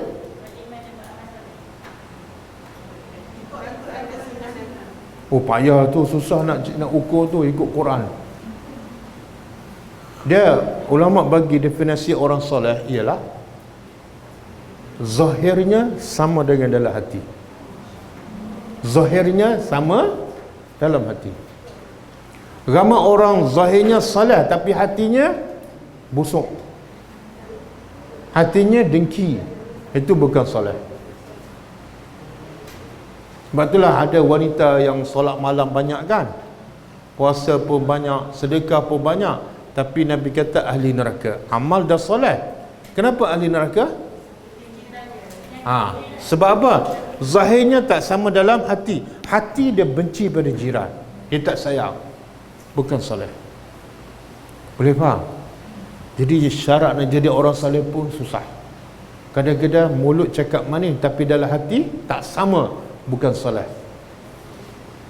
Kadang-kadang depan orang nampak baik je, belakang orang depan orang pijak semut tak mati, belakang orang gajah pun mati dia pijak. Boleh? Jadi sekarang jelas tak yang kita minta tu apa dia? 4 kan? Tapi asas untuk jadi soleh pun panduannya mesti Nabi. Nak jadi orang soleh panduannya apa? Contohnya, kita tak boleh jadi orang nombor 1, orang nombor 2 tak boleh. Tapi nak jadi orang nombor 4 panduannya mesti Nabi. Kalau tak ikut Nabi je, terkeluar, soleh pun tak dapat. Sebab Allah bagi syaratkan, kul in kuntum tuhibbunallah fattabi'uni. Kalau kamu betul cinta pada Allah, ikut Nabi. Maknanya kalau nak jadi soleh, prasyaratnya apa? Prasyaratnya apa? Kena belajar sirah Nabi, kena belajar sunnah Nabi, dan kena beramal. Boleh faham? Jadi yang 4 ni prasyarat dia yang paling asas apa dia? Kita balik pada tadi. 1, ilmu plus amal. Ada ilmu dan beramal dengan ilmu. Dan ilmu pula sumbernya Quran dan Sunnah. Kelas. Ni kalau kita jelas daripada kecil lagi mula kita solat, kita jelas jalan yang lurus yang kita minta ialah jalan 4 ni. Dan 4 ni mesti berdasarkan ilmu daripada Quran dan hadis. Kita pun mula belajar daripada kecil lagi. Agak-agak bila dah dewasa ni, berubah tak akhlak kita? Masyarakat semua berubah tak? Berubah. Tapi solat tak tahu ke mana, minta tak tahu ke mana. Sebab tu solat rasuah, solat mencuri, solat buka aurat.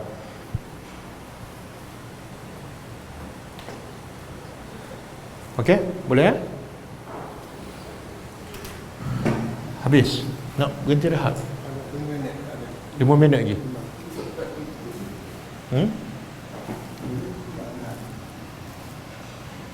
Saya tanya kira 40 tahun solat ini baru nak belajar ni.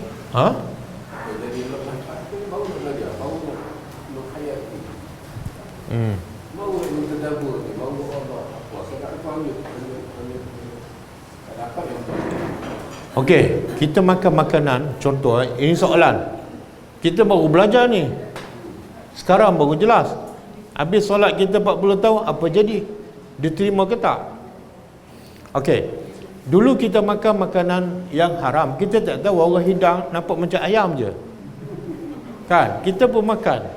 Lepas 40 tahun, orang kata benda tu sebenarnya haram. Apa hukum yang kita makan haram dalam keadaan kita tak tahu? Tak berdosa, tak berdosa. Sebab kita tak tahu, kita tak belajar. Dan ustaz pun tak mengajar masa tu kan. Dan saya pun masa tu saya belum berdosa tak belajar. Apa dia? Kita tak belajar. Dia solat tu insya-Allah tak ada masalah sebab kita buat dalam keadaan jahil. Cuma mungkin ada satu dosa, iaitu dosa tak belajar. Dosa tak bertanya. Sebab Allah beritahu tak dalam Quran, bila tak tahu kena tanya. Ada tak dalam Quran? Bila Allah kata tak tahu kena tanya, bila tak tanya berdosa. Jadi dosa tak belajar, dosa tak bertanya.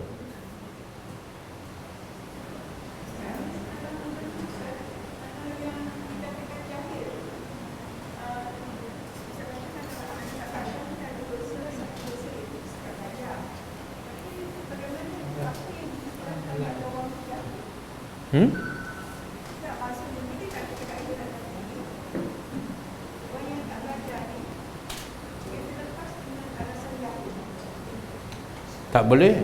Tak boleh. Dia jahil pilihan dia.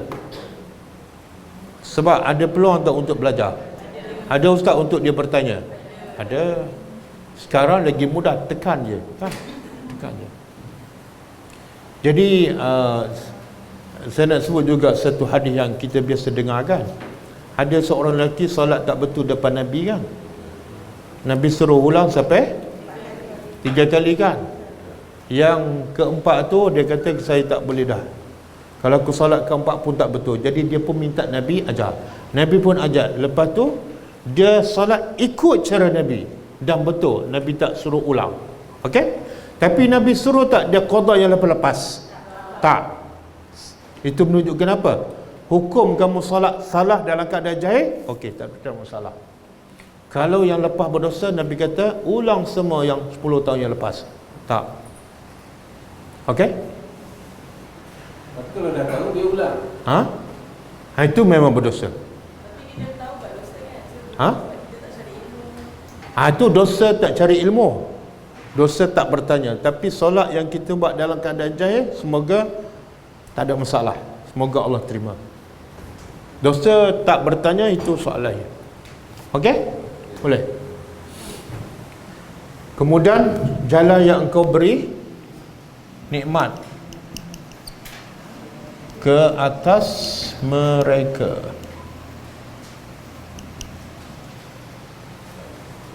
Kemudian ghairil maghdubi, bukan jalan orang yang dimurkai ke atas mereka. Okey. Di sini Allah sebut tak? Bila sebut nikmat, Allah sebut tak siapa yang bagi nikmat? Apa dia? Siapa?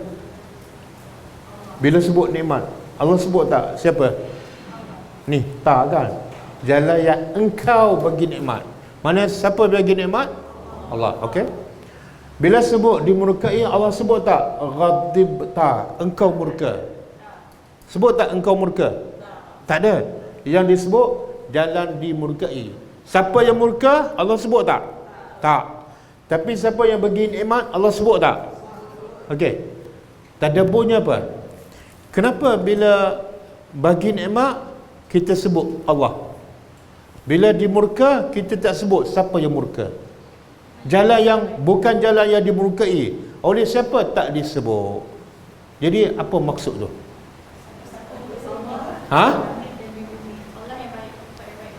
Sebab Allah pertama nak bagi tahu kalau benda baik itu apatah lagi nikmat semua daripada Allah. Manusia tak boleh bagi nikmat.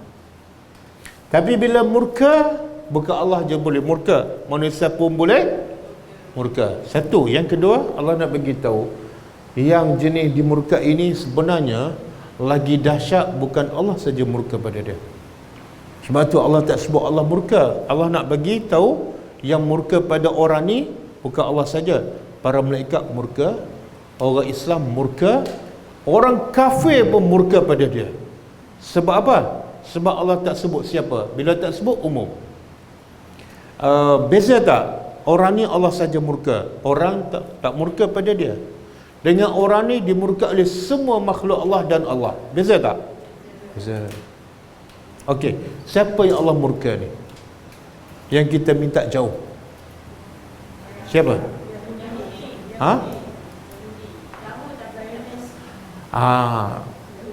Maknanya tak termasuk kita lah. Sebab tu jangan sebut orang Yahudi. Bila sebut orang Yahudi kita rasa lega je, aku orang Melayu. Bukan. Sebenarnya Allah nak bagi tahu sifat orang yang dimurkai seperti orang Yahudi. Bukan orang Yahudi saja dimurkai. Siapa yang ada sifat ni dia akan dimurkai. Apa sifat orang yang Allah murka? Siapa? Apa sifatnya? Maknanya Allah nak bagi tahu jenis manusia. Jenis manusia. Satu, apa dia? jalan diberi nikmat. Apa nikmat dia? Apa nikmat ni? Tukar, mulai daripada sekarang tukar. Sebelum ni kita faham nikmat sihat, umur panjang, harta, anak, cucu. Tapi sekarang nikmat bukan itu. Nikmat ialah ilmu Al-Quran campur As-Sunnah dan campur amal. Inilah nikmat yang paling besar dan utama. Golongan kedua, jalan dimurkai, iaitu berilmu tapi tak beramal.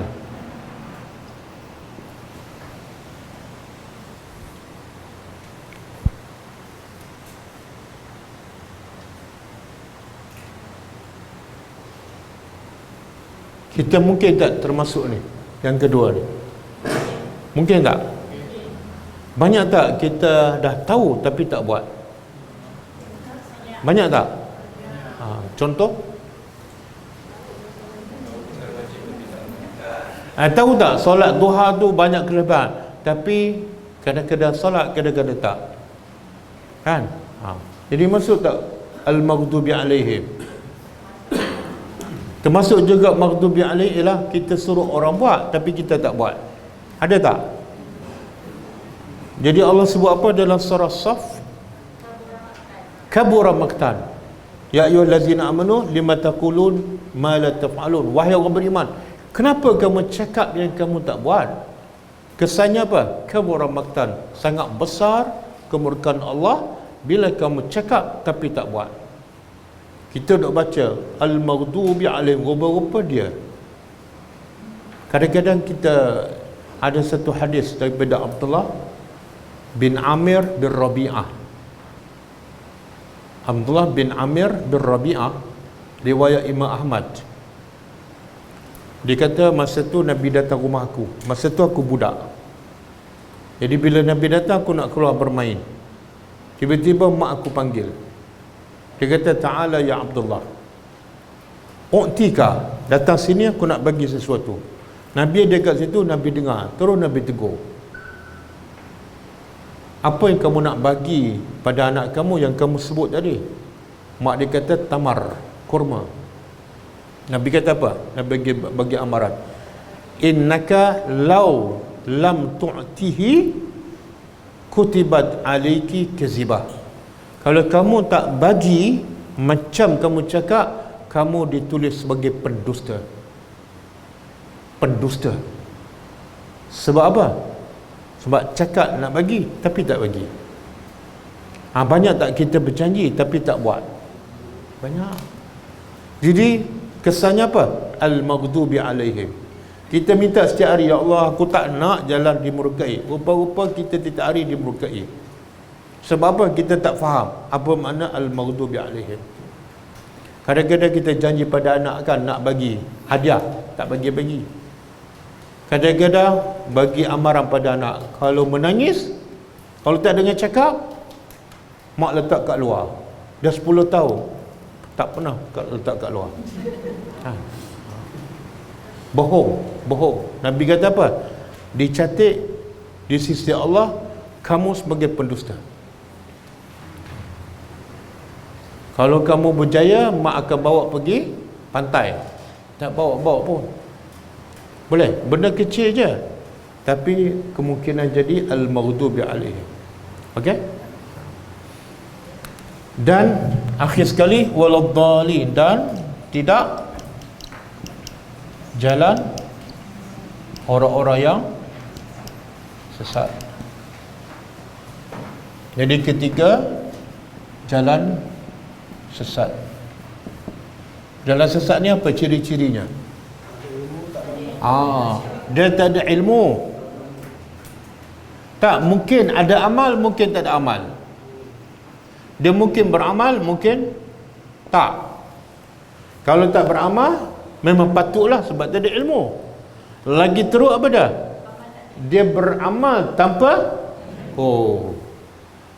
dia tengok orang buat, dia buat, tapi bukan berdasarkan dalil yang sahih. Maka dia adalah waladhdallin, sesat. Bila solat dia baca waladhdallin, rupa-rupa dia termasuk waladhdallin.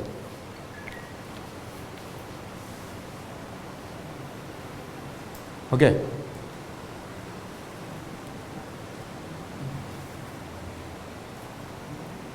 Jadi sebenarnya dalam surah Fatihah ni Allah nak beritahu golongan manusia ada 3 je. Ada tak yang keempat? Ada? Tak ada, 3 je. Yang tapi balasan di akhirat besok 2 je, syurga dan neraka. Jadi yang satu ke mana ni? Yang nombor 2 neraka, nombor 3 neraka. Apa beza nombor 2 dengan nombor 3? Yang nombor 2 ada ilmu, tapi yang nombor 3 tak ada ilmu dan mungkin dia beramal berdasarkan kejahilan. Antara nombor 2 dengan nombor 3, yang mana lebih teruk? Nombor 2. Sebab apa? Sampai tahap Allah. Okey, nombor 2 Allah kata dimurkai. Nombor 3 Allah kata sesat. Adakah yang dimurkai ini tak sesat? Sesat tak? Sesat ke tak? Tapi Allah tak kata sesat. Al-maghdub. Makna apa ni? Yang bawah pula sesat. Allah murka tak? Oh, yang sesat Allah tak murka. Kalau sesat tak murka, jadi sesat je lah. Subhanallah. Itu tadabbur. Sebab bila Allah kata yang ni dimurkai, adakah dia tidak sesat? Yang ni pula sesat, adakah Allah tak murka? Ada pula sesat Allah tak murka. Yang sesat ni ke mana? Takkanlah masuk neraka Allah tak murka. Aku tak murka pada kamu, tapi masuklah neraka. Jadi kita nak faham, adakah yang dimurkai juga sesat? Dan adakah yang sesat pun dimurkai? Ya, jawapannya ya. Habis kenapa Allah tak sebut yang dimurkai juga sesat? Allah nak beritahu yang ni sesat, tapi sifat utama dimurkai. Yang ni Allah beritahu dimurkai, tapi sifat utamanya, sifat utama sesat. Dua-dua sesat, dua-dua dimurkai. Boleh faham? Cuma Allah lagi marah yang ni. Sebab apa? Sebab apa ni? Dah tahu tapi tak buat. Jadi mana lebih baik? Jadi orang berilmu ke orang yang jahil?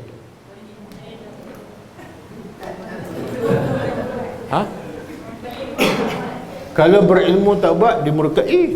Kalau tak berilmu, sesat je. Mana lebih baik? Dua-dua tak baik. Jawapan betul. Dua-dua tak baik. Maka jadilah orang berilmu dan mana tiga-tiga golongan ni asasnya apa dia? Ilmu. Mana kalau kamu tak ada ilmu, memang tak boleh masuklah. Tak mungkin masuk nombor 1. Asasnya ilmu. Okey, boleh kita berhenti rehat.